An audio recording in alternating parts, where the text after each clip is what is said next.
Uh, we are going to go ahead and do some intros to kick things off, just so you kind of know who is going to be sharing some insights today. And I'm going to pass it over to Emma to get us started. Hi, everyone. I'm Emma Captain. I'm with the New York Giants. This is my 8th season with the Giants. I manage all our social media platforms with the team, and I love Slate, so I'm really excited to speak with you guys today. Hi, everyone. I'm Olivia Middleman. I am the social content manager at the WNBA. I just finished up my first season in this role, but had worked 2 seasons previously at the NBA and specifically with a focus on the W. And I'm Becca Jenikov, social media manager at the Dallas Mavericks. This is my 3rd season with the Mavericks, but the 6th in the NBA, doing social. So I also love Slate and would not be where we are without it. So just excited to talk about TikTok with all of y'all. Perfect. And I'm another Becca, not to be confused with the previous, but I'm a customer success manager here at Slate.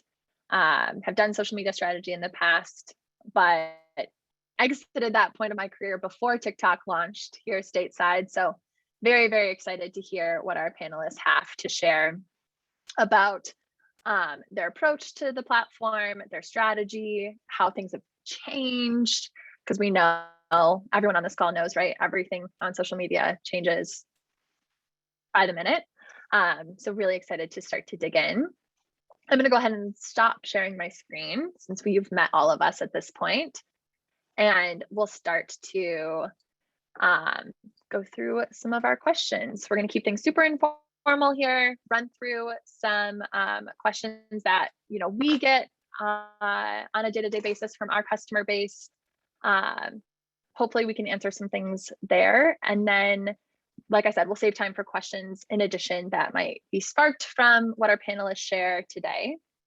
But I want to kind of start from the beginning and talk about how to actually get started on TikTok, right? It can be intimidating to a lot of brands or brand teams.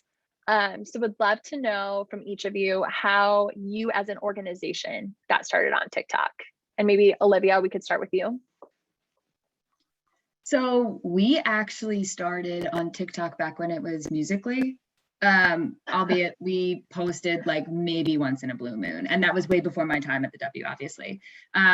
So when I joined in 2019, we were kind of posting content every few months, but in that role when I joined, we picked up the cadence and started posting more often.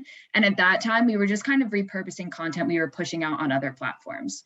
I don't advise that strategy now, but that is how we got started, was just creating content and optimizing it for TikTok, cropping it, making it shorter, and then publishing it. Perfect. Emma, what about you from the Giants? Yeah, so we did not start when Musical.ly was launched. TikTok and Musical.ly was actually not an approved platform for the NFL at the time. So clubs were allowed to join TikTok of September of 2019. So I was really excited about it because I downloaded TikTok like right when it changed over to Musical.ly. And I kind of knew this thing is going to blow up, especially for brands. So I was scouring for probably like 8 months, really trying to figure out the trends and, seeing how things were working, what was performing well on the For You page. And then by September, we were actually one of the first teams to launch our TikTok page. And I had like 5 videos in our drafts ready to go. And I think the whole conversation in the beginning was really just being transparent with everybody, getting everybody on our marketing team involved, along with PR, and, HR, and really just kind of understanding like, this is the platform, this is our approach to it. It's going to be a lot more casual than our other platforms. Really want to get players involved. So I think having those conversations in the beginning and saying, hey, this is a new platform, these are the types of things that we want to do, and just to have an understanding that this is how we're going to build our brand moving forward and really target that Gen Z audience that we really haven't been able to do before. And I think having those conversations early about the platform and what it really means to us and what it is, has given us a lot of freedom to do a lot of the content that we want to do, and having everybody on board. And especially the players. It took a little bit of convincing, but we had to prove it to them, and everybody loves it. So that's kind of how we got started on the platform. Awesome. Becca, did you have a similar kind of approach where you had to get people on board? So I actually wasn't at the Mavericks when they created the TikTok here, but at another team I was. So I can say that, just like you guys, and especially Olivia, we were just kind of uploading things, especially here at the Mavericks too, just kind of uploading videos that we already had, kind of like an Instagram story type of thing, behind the scenes videos, not really much production, some videos that we got, at All Star, or just stuff that we thought that people would want to see. And I just remember even with the other team that I was at the draft, being someone asking me to upload something to TikTok. And I was like, for what, what's the point? So then I will say, our owner, Mark Cuban, was very, involved with his daughter and his family on TikTok. And so that kind of when I did start here in November of 2019, it was kind of let's start taking this for TikTok. Let's take Mark's video and put it on our TikTok. Let's try to get him involved and things like that. And I will say, right before the pandemic, I know that TikTok was a huge, central place for people during the pandemic, but right before, in the winter of 2019, that's when we kind of started thinking about what can we do other than just upload these videos to TikTok that aren't really getting much, traction. Let's start to see this as a separate platform. Yeah, no, that's great. And we talk, right? I feel like I always got tasked with, well, can't we just put that on X network? Can't we just take this TV spot or take this one post that we created and put it on every social network and it will work? And we all know that's not the case, but I'd love to dig in a little bit more and learn how you all differentiate your approach on TikTok, because it can be such a different platform. And like you said, a little bit more informal, a little bit more approachable. So how does that kind of approach change from even an Instagram story or a Twitter or Instagram feed to TikTok? Emma, do you want to kick off that? Yeah, I think our general strategy is everything we post on TikTok, we really don't post anywhere else. I've seen strategies where, different brands, they'll promote outside on Twitter, Snapchat, whatever it may be. We're pretty centralized on TikTok. And I think that's what makes our content perform better, because it's exclusively on that platform. Now, mind you, we do repurpose a lot of mic'd up stuff because those types of content pieces do really well for us. And sometimes we started this new series, I'm sure you guys have seen it across the NFL too, is Question of the Day. We have one of our hosts ask a funny question, and that kind of translates into IG Reels as well. But we're really, really selective because we know that the trends that are on TikTok don't really translate anywhere else. So I think that's where we have really seen our success there. And I think for us, it's very casual. We went into this approach with saying, hey, I loved how, I've seen a bunch of teams, they include all their staff members, right? So I have myself in some of the videos, I have our social coordinator in videos, we put our photographer in videos, day in the life, anything that makes it a little more personal and kind of showing the face behind the accounts, which I know sometimes people are hesitant to do it, but we've seen a lot of success in that. And people love, the genuine feeling coming from the account. And we've also included a lot of our players in it, doing challenges with them, Q&As with them. We really, really, really try to get creative with it, and then also playing off the trends. But I think how we've really evolved is figuring out how to make give ourselves an identity and what makes us different than just the trends that are on the For You page. Totally. And I know a lot of organizations are trying to put their players and their staff, but really their players, front and center. But totally agree, TikTok gives you such a unique avenue to do that. And because it is just so much more approachable, and people are used to seeing people talking to cameras on that network, it seems to go over better there than anywhere. Exactly. And that's what we have seen from other accounts. So that's what we wanted to do there. And we don't do that on any other platform. So that's why it's so unique. Yeah. Now, Olivia, I know you're doing that as well. Can you speak to some of your other strategies? Yeah. So on Instagram, Twitter, and Facebook, our content is pretty highlights based, and that performs well there, right? But on TikTok, we really try to push our player stories, but in a raw, super unfiltered sort of style, but one that is, so they're short, digestible videos, right? And by short, we mean really short.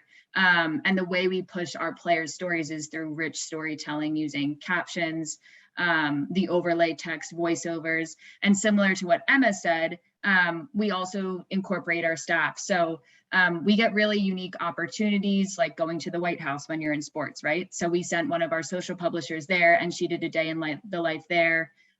We honored 25 of the best players of all time in the W, and we had one of our social publishers recap the entire thing, voicing over, using the B-roll. So just trying to balance not only pushing our players' stories and through rich storytelling, but also giving our users and followers a really intimate look at sort of the behind the scenes pieces of the W. Because the locker room moments or the moments in the huddle are not something that are shown on other platforms or even the broadcast or even team accounts. So that's something that we really try to push on TikTok specifically. And similar to what Emma said as well, we really curate our content specifically to TikTok. And at times we do sort of hop on the trends when they match our brand. We're not tapping into every trend because not every trend makes sense for our brand. But when they do, and when the trend aligns with sort of our brand's messaging or content that we know we have in the archive, then we do hop on those trends. Got it. And Becca, I know the Mavs do that a lot as well, hopping on trends. Honestly, loved the Drake versus Kanye video. Got a lot of laughs out of that one. But curious to see too, like you're kind of starting to tap into a lot of what Emma and Olivia have said on picking up on trends, putting your players first. But you're also starting to kind of tap into graphics on screen. How is that playing for you? How did you make that decision? Because it definitely is newer, I feel, to the platform. So I will give a lot of credit to Jake Rafis, who helps us with our TikTok. You know, he manages the content calendar and the cadence of everything and the editing of a lot of our videos. A lot of the footage, I will say, like comes from me just because I'm around the players a little bit more. But he definitely, you know, takes on that role. I will say, like, everything that Olivia and Emma said, same thing for us. I know that I will start with, like, our approach at the beginning was sharing, you know, some TikToks across all of our other platforms to try to grow. And then once the growth started going exponentially out the window, you know, just we hit 1 million and then it just keeps climbing and things like that. We stopped and then started, you know, catering to TikTok alone, sometimes sharing reels and things like that. But I will say that our approach changed from that, you know, Instagram story field, just uploading, to, you know, the pandemic with trying to get on those trends. Just like Olivia said, like we don't adapt to every single trend because it doesn't make sense, or the music is an issue or whatever. But then we kind of like transferred into this, like, let's put a little more thought behind our TikToks and produce a little bit more and give a little bit more visual. So people, and like I said, like, and like the other two girls said, you know, TikTok is a little bit more candid. It's a little bit more, you know, you're getting on there to see a certain type of content.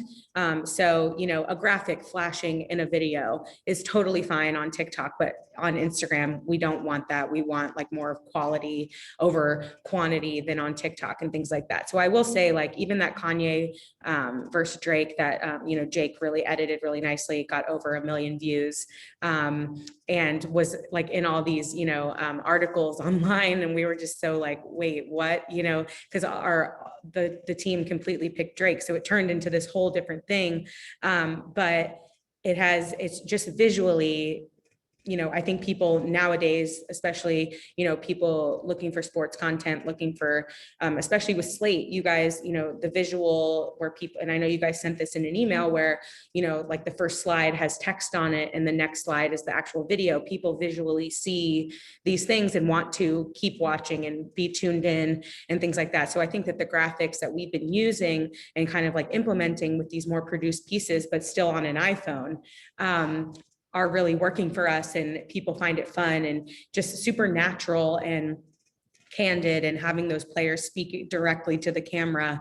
It's just kind of like an added bonus that helps people stay involved and stay engaged. And that is a really great segue to a question from Dallas in the chat. Just knowing that so much of your all strategies really rely on like players and putting them front and center and kind of that raw footage. How do you approach the off season when you might have more limited access to players? Like, how do you change up your content approach? I can actually speak on that really quickly. Something I had written down when, we were talking about approach and all that kind of stuff.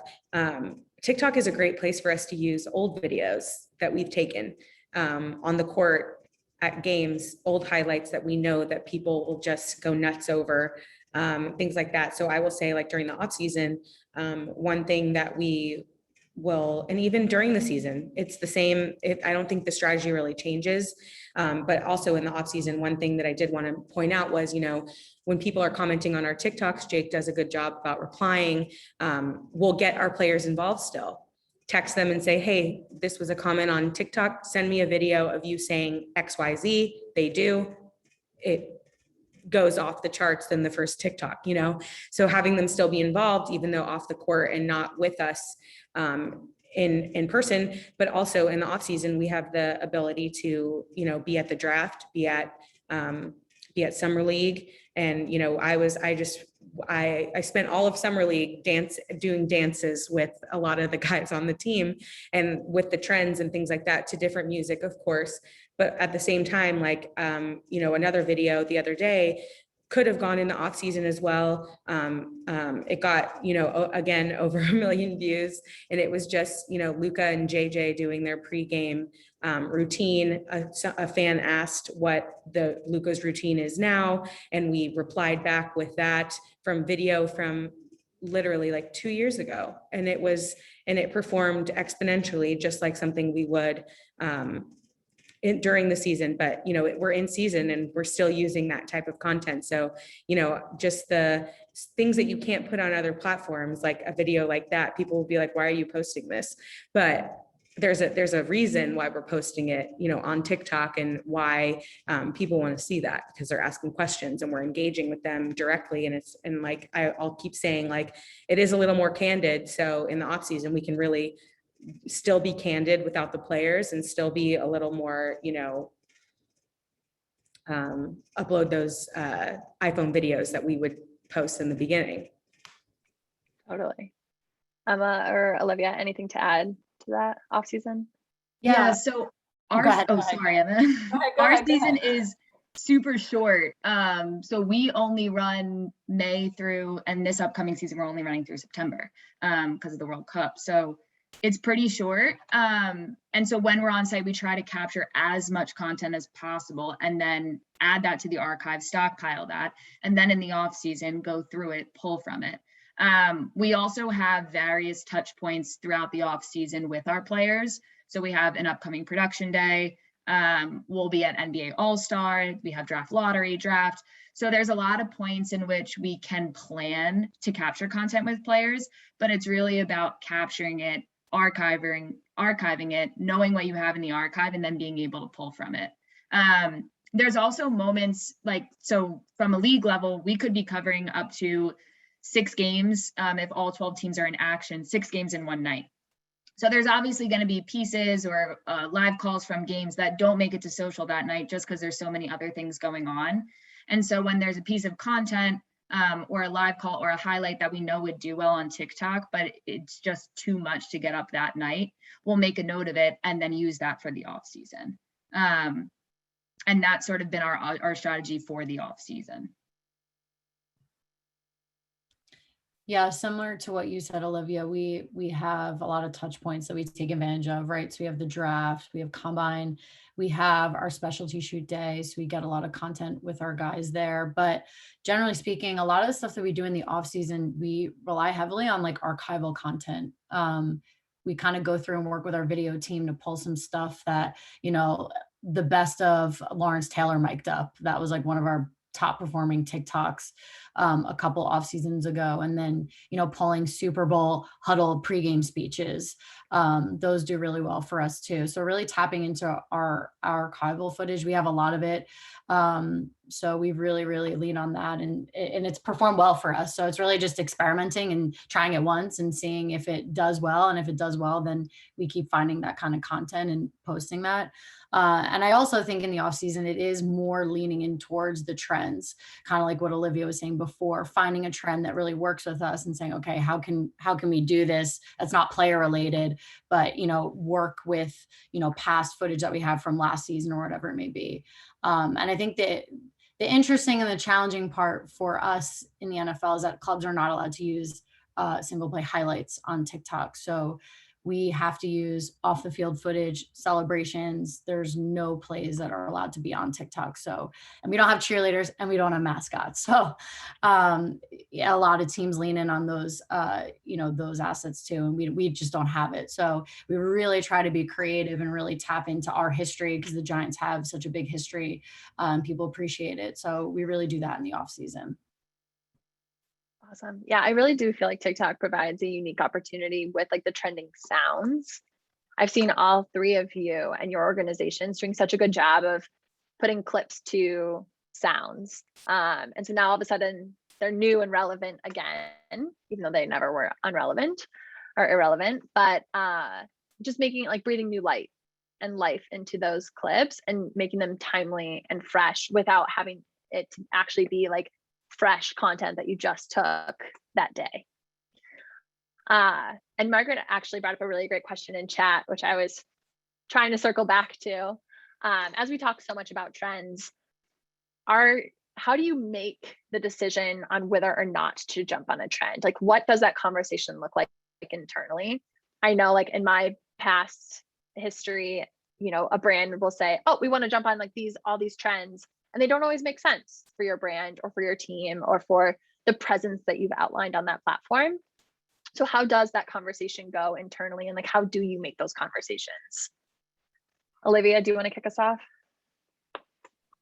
Yeah, so if a social publisher, and the way to take a step back, the way we find trends, we have multiple people involved. Our team is fairly small now, but in season it's a bit bigger. So we have everyone contribute to the TikTok strategy and publishing, just because everyone experiences TikTok so differently based on their own experience on the For You page, right? So if my coworker sees a trend, but it's not showing up on my For You page, I still want to make sure that we're incorporating that, or at least taking her point of view into consideration, so that then we can reach that potential audience that might see that video.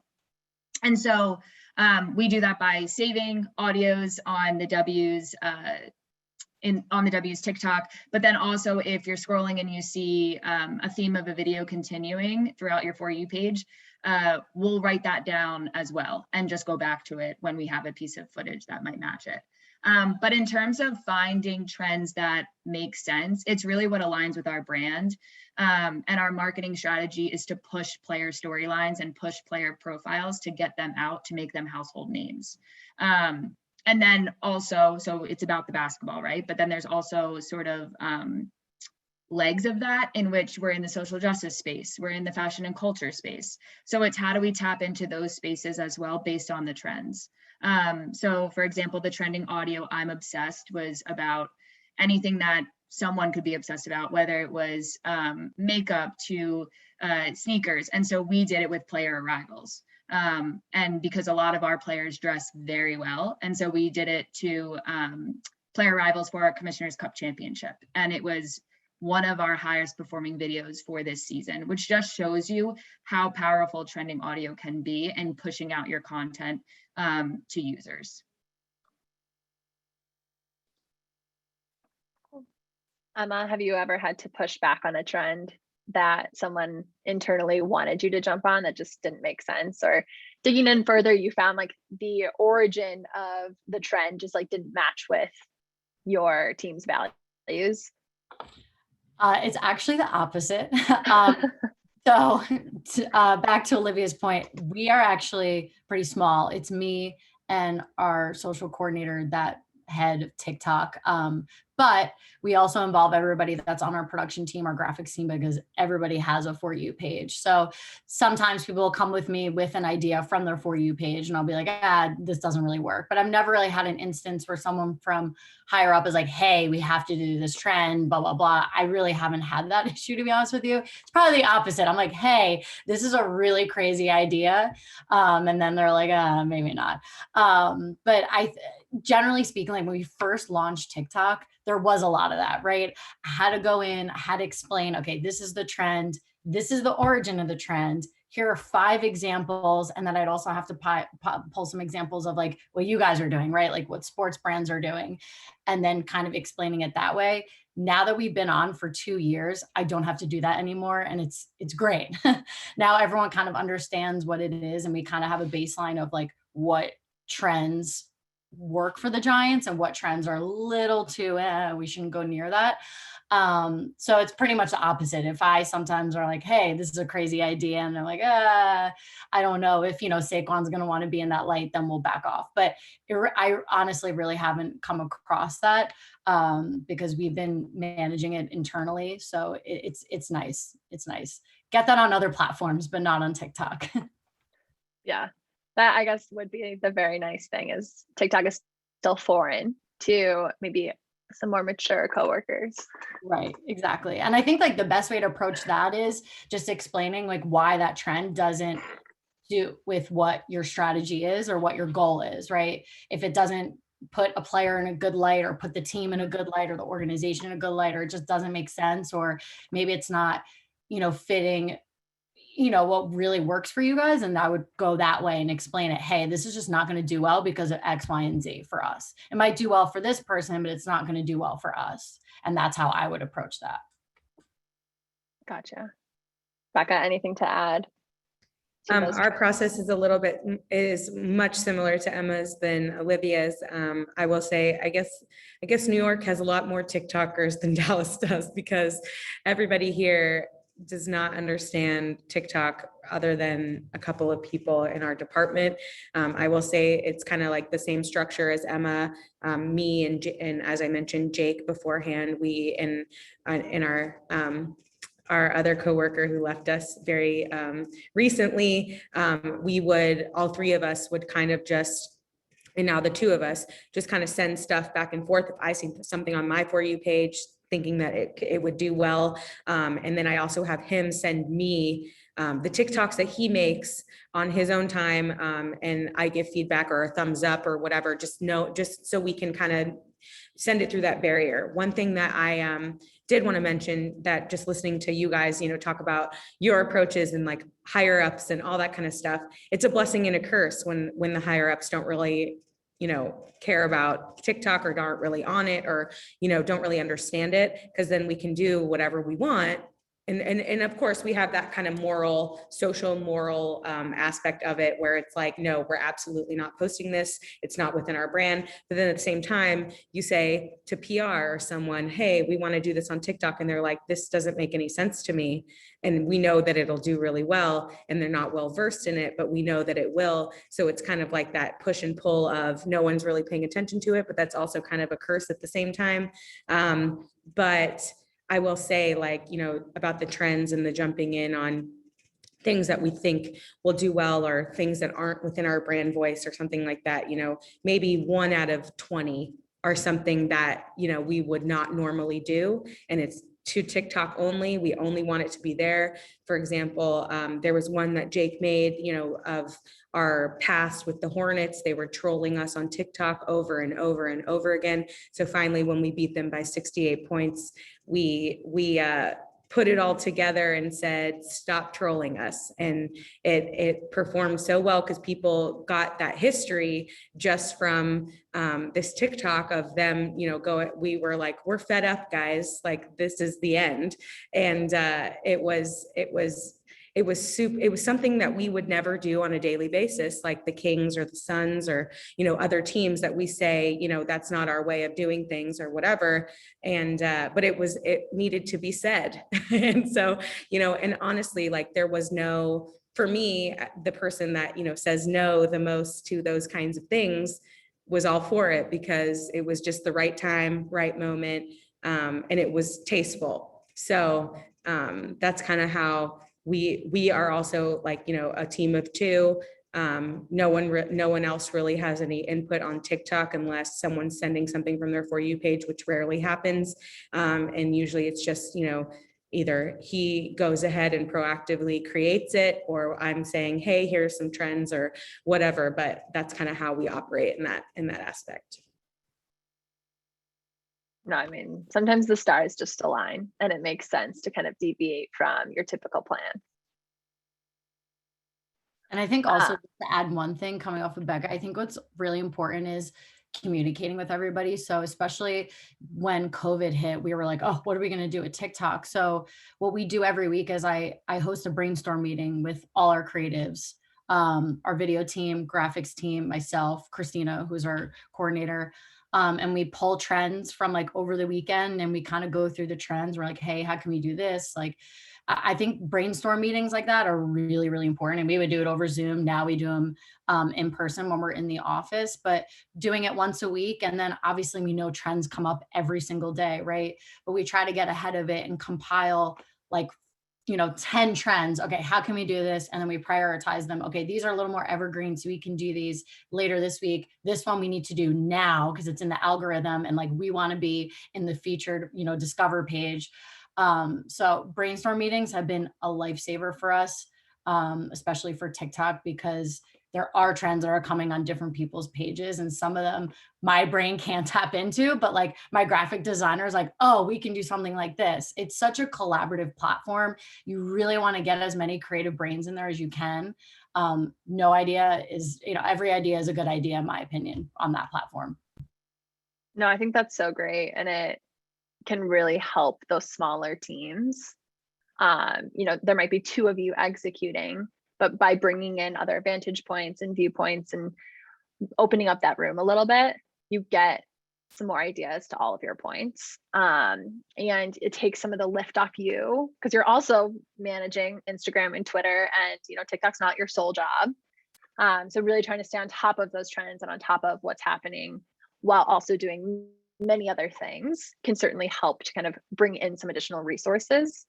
And I feel like from my experience too, just from creative brainstorming in general, it's a fun hat for people to put on for 30 minutes to an hour, whatever that might be a week, where they can just be collaborative, especially someone who might be on the computer more, like designing, to kind of step back and like talk in a room with people and throw some big ideas out there can be a fun change of scenery.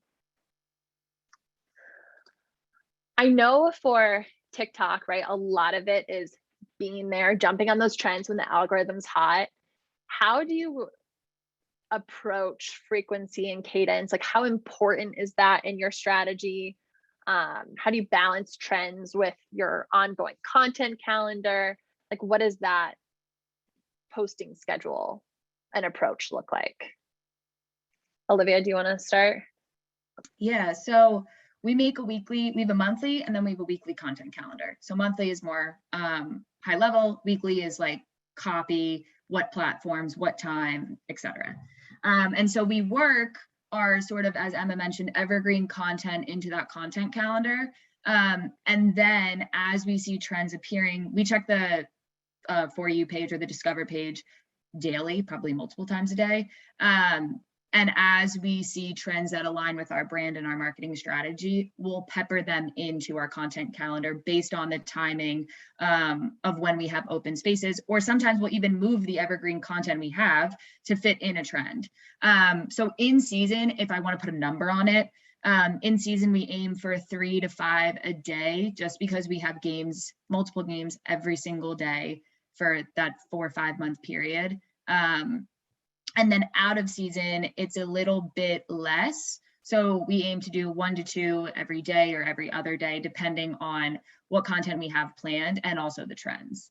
That's not to say, though, those numbers aren't hard. Like, if we have less content, or if we have content that we don't think is ready at the time, we're not going to just push it out to meet that 3 minimum quota or hit that 5. We do still prioritize quality over quantity on the platform.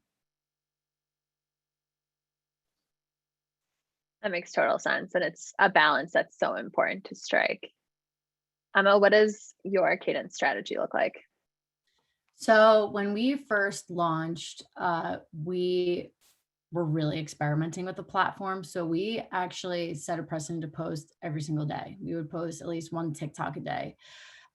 We really wanted to see what did well, what didn't perform well. We're testing out time of day. Like, did that have anything to do with the videos? I think the first year really was a testing period for us.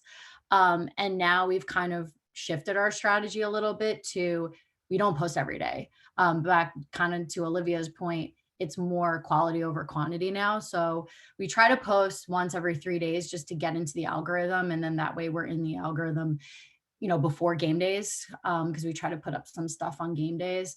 Fortunately, we haven't been doing that well this season. But to that point too, we've seen in the past, records don't really matter on TikTok. Now it's kind of creeping up on us a little bit. We're seeing a little bit more of those comments like, hey, why are you making TikToks? You guys have only won 2 games. So it's really balancing that for us this season. And we didn't really have to deal with that in the past. So I think it's changing a little bit in that sense. So we are approaching it a little more delicately this season. So we do try to post every 3 days, and we have a lot of other marketing initiatives going on. We have the Eli Manning show. So whenever that gets launched every Thursday, I work with our editor to make sure he produces a specific piece just for TikTok. And that's been a little different for us too. So really pushing our different videos onto TikTok. But yeah, we used to post every single day and it was fine. But then we noticed like some videos are only getting like 30,000 views and we're like, okay, this is not working. So now it's really, more quality over quantity and really picking a trend that's like, okay, this is going to be a home run. Now that we've seen what works and what doesn't work, we can be really selective. And now we've seen our views go up and our engagements go up. And that's really changed for us. Perfect. Yeah, it's always kind of a reflection, right? What's working, what's not, checking back in. Things change, like we said, on the daily. Like, is what worked a few months ago still working for us? And making sure, especially as we talk about resourcing, that you're putting those resources forward in a way that makes sense and is beneficial. Becca, anything to add? Yeah, so we don't really have a specific number, but just like any platform, we kind of want to be consistently posting, just because of how rapidly our channel has grown. And also, we are, not to flex, but have the 2nd ranked TikTok in our league. So we do kind of like try to put into place something that's every day for us. Planning our TikToks weeks in advance. Like I said, Jake keeps that calendar, and it's I checked it before this meeting, and the whole month of November is planned out. So like, and just like Olivia said, like if there's a trend that comes up, we will sprinkle that in. Maybe there's 1 or 2 a day. Maybe we space it out a little bit. If we had a content capture, like bucket of things from media day, we'll sprinkle something in between so they don't all look the same. But yeah, I think that just having things in advance and making drafts so we can just publish and be good to go, but then also think of other ways to sprinkle things in and know what works for us, which is like, like Emma said, like, I know it's probably different for Olivia, just having so many teams to post about and things like that. But the same with Emma, like, if we lost, we're not going to post something that's like super funny or super flexing the next day, you know, but if we win, absolutely, like, let's go nuts. And one thing that I did learn, have learned from working in the NBA is to capitalize on those moments, and no matter what the platform is, and people are still going to engage with us. So that's something that we definitely lean into. But I will say that once we started to see the success and see that our fans and other teams were commenting on all of our stuff, like in other brands, it was like, okay, we need to start posting at least once a day, at least every other day, so we can treat this as any other platform. Just because we have, you know, almost as many followers on our TikTok than we do, that it's like creeping up on Twitter for us. So, you know, it's a unique position for us to be in. But we're still trying to find, I mean, again, like no one has it down pat yet. Like I can say that, like, we're all still trying to figure it out, but right now that's what's working for us. I think the evergreen approach is something that a lot of people don't think about for TikTok, right? It's a lot of people just think it's all about trends, and that, at least from my perspective, because I did social media marketing before TikTok, it makes it it provides some obstacles, I'll say, for me mentally, thinking about how I would branch out to TikTok or start a TikTok for a brand. And so hearing that there is still an evergreen approach makes that a lot more comprehensible in my mind.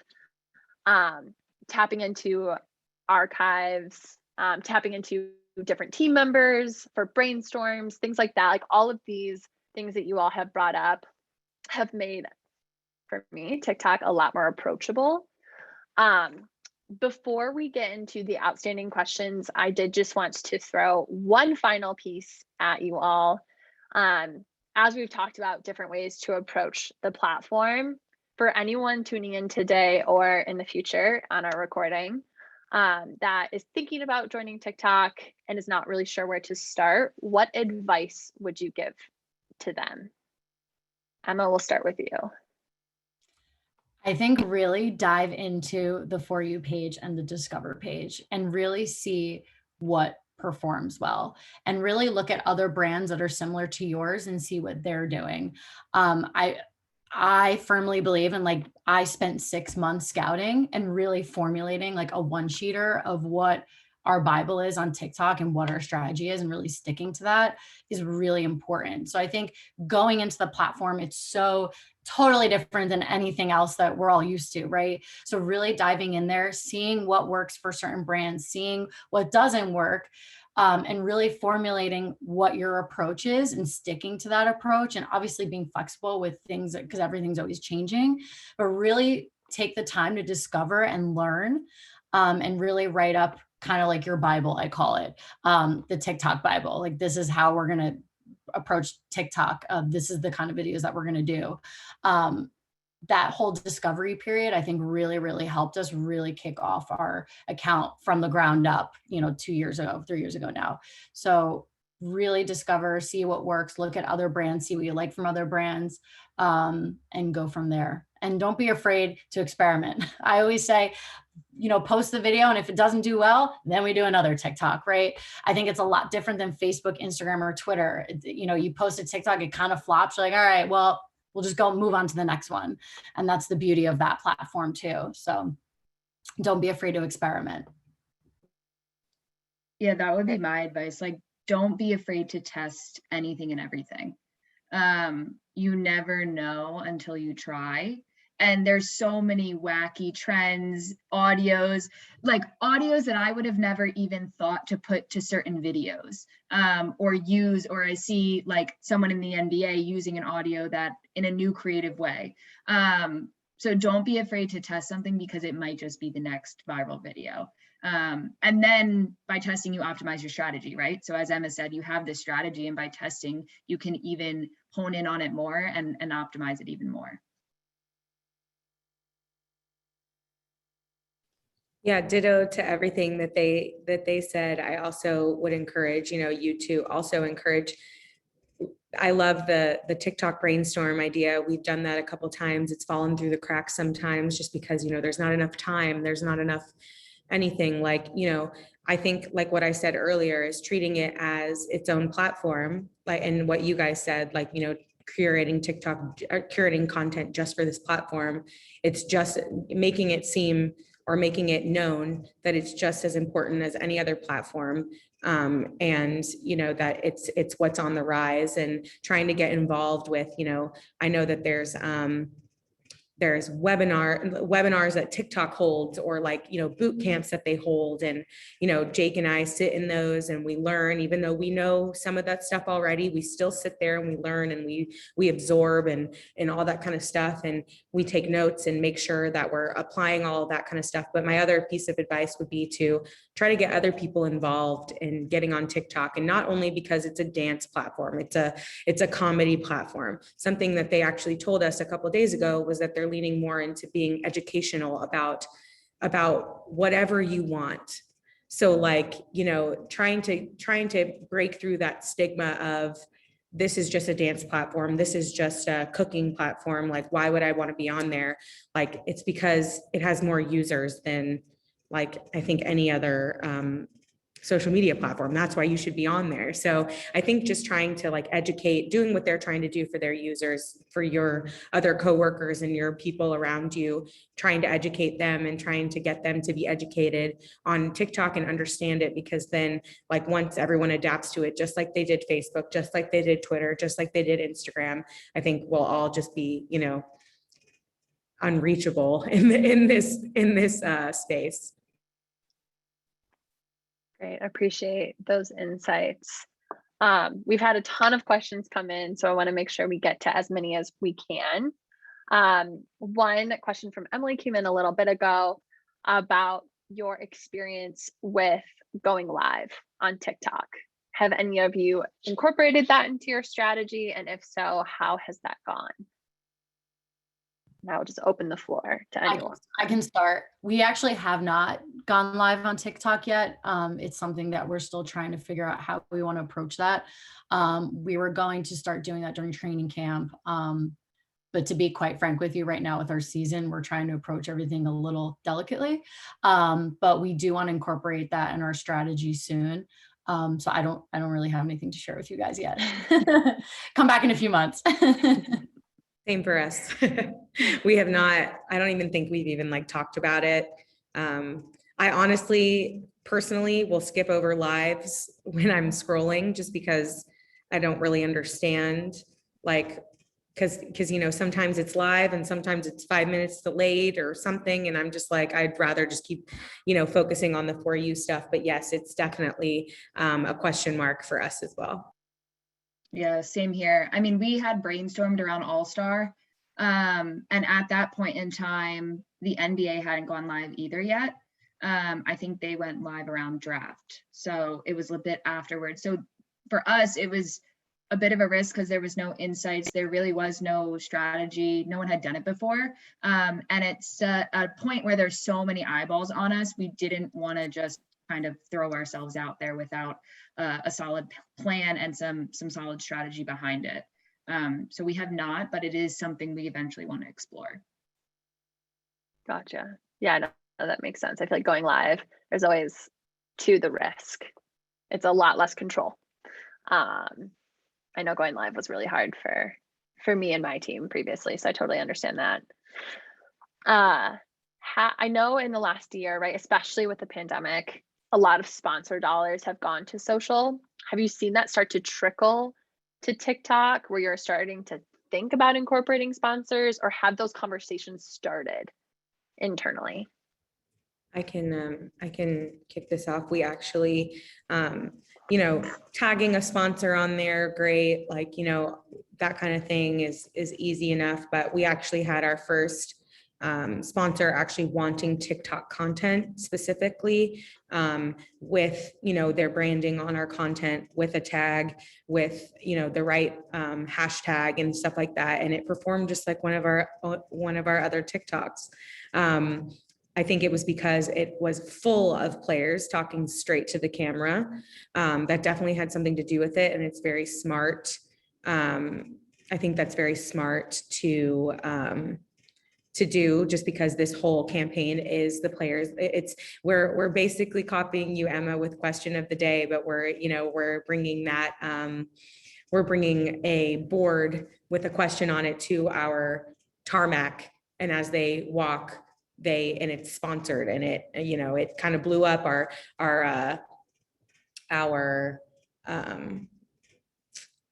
network is also showing it at the halftime, whatever, calling it theirs and all that kind of stuff, because it's so enjoyable, and it's just fun content that you would hope that we would get anyways.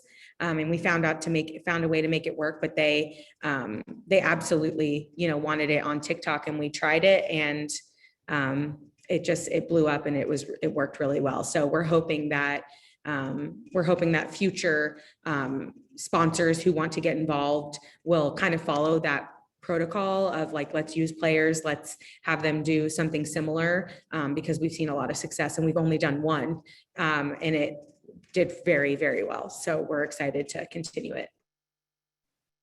We had our first TikTok sponsored content series at All Star, similar to what Becca's doing, but we did a rapid fire. So it was ridiculous questions, and players only had 5 seconds to answer. And we released, I can't remember if it was 5 or 10 different videos throughout a certain time period for this brand. And one of the videos, a handful of videos performed well, but one of the videos really took off just because you're getting the player's raw reaction of her not being able to come up with some of the easiest answers possible, but the time frame just crunches it all. And then we actually have our second brand deal, hopefully pending approvals, rolling out today, which is a different take. It still highlights players in a very personal experience. So it's celebrations based on the content we've captured on site. But it was just interesting because this is the first year we've worked with brands on TikTok. And I think it's such a huge area that's not being used as much as it should be. Our content on TikTok performs pretty well. And so when brands are asking for Facebook posts as opposed to TikTok posts, knowing that our strategy on Facebook is a bit deprioritized in terms of how much we prioritize TikTok, I'm always like, there's just so much untapped money, honestly, in that space. So a little different than Becca and Olivia, NFL clubs are not allowed to do sponsored content right now, which has been great because we're really just trying to build up our account right now. But I get questions every week from our sales team. Hey, can we sell to sponsors yet? Hey, can we sell to sponsors yet? So we have a lot of hungry sponsors that are dying to get on our platform. So it's going to be very interesting once, we get into these deals and whatnot and really putting together those proposal plans. I'm probably going to be asking Becca and Olivia for your guys' opinions on that and what content you're selling. Because to your point, Olivia, it's very different than Facebook, right? Like we sell things based on frequency and impressions. And I think what's really important about TikTok is you don't want it to make it feel like an ad, right? You don't want to be scrolling on your thing. You're like, oh, this is sponsored content, right? So we really want to make sure when we sell something to a sponsor, whenever we're allowed to do it, we want to make sure it feels like organic content and it's something that we can do a few times. That's not going to be, it's something that's not like a trend that's going to get old, but something that's going to be engaging that people are going to continue to engage with our sponsors. So right now we're not allowed to tap into it, which has been great because we're still kind of just building up, our platform, but everyone's eager to get on there. And like Olivia said, there's so many dollars and eyeballs there. It makes sense. Totally makes sense. Awesome. All right. We have 2 outstanding questions. We're going to do these rapid fire style. So whoever has insight into either question, we'll just do 1 answer per. But Diego had a really great question around music licensing. And asked, have you seen a difference in performance since TikTok changed their audio policy for businesses? Yes, I will give you that answer. We had to go in and delete a ton of TikToks. It took a very long time. I keep, shouting out my coworker, Jake. He literally like had to go through and delete, not only on TikTok, but all the other platforms as well. And that's something I mentioned before, and something Becca, sent over beforehand, saying like, what are your challenges? That's one of our biggest challenges is music. Music, the trends come from the audio. They pop up on your feed because of the audio. And so when we have to try extra hard to make sure that our content is engaging when we want to hop on a trend but cannot use the audio. So that is one of our biggest challenges, still trying to navigate it, but I think we've done a good job so far. But yes, it has been very, very difficult. Thanks, Becca. All right, final question. How do you all handle UGC on TikTok? Is anyone tapping into that today? So we actually have a franchise that we've ran since I've been here. It's been one of our most successful social franchises, and it's called She Got Game. And we essentially pull UGC of women, girls, teenagers showing off their best basketball moves or a sick play. And we repost that to our platforms. And it's done well across all platforms, but it does especially well on TikTok. And it's nice to use TikTok also as a search engine for those videos, because previously we were searching on Instagram or Twitter, and now there's a third platform that we can search for those UGC videos. Perfect. All right, well, I know we went through those really fast. So if you all have any other questions, we shared the panelists' Twitter handles today, so please reach out to them. I'm sure they'd be more than happy to answer any follow-up questions. But thank you all for joining today, especially Becca, Olivia, and Emma. We really appreciate the insight you shared. I learned a lot. I know my team learned a lot, so hoping all of our attendees learned as much as we did.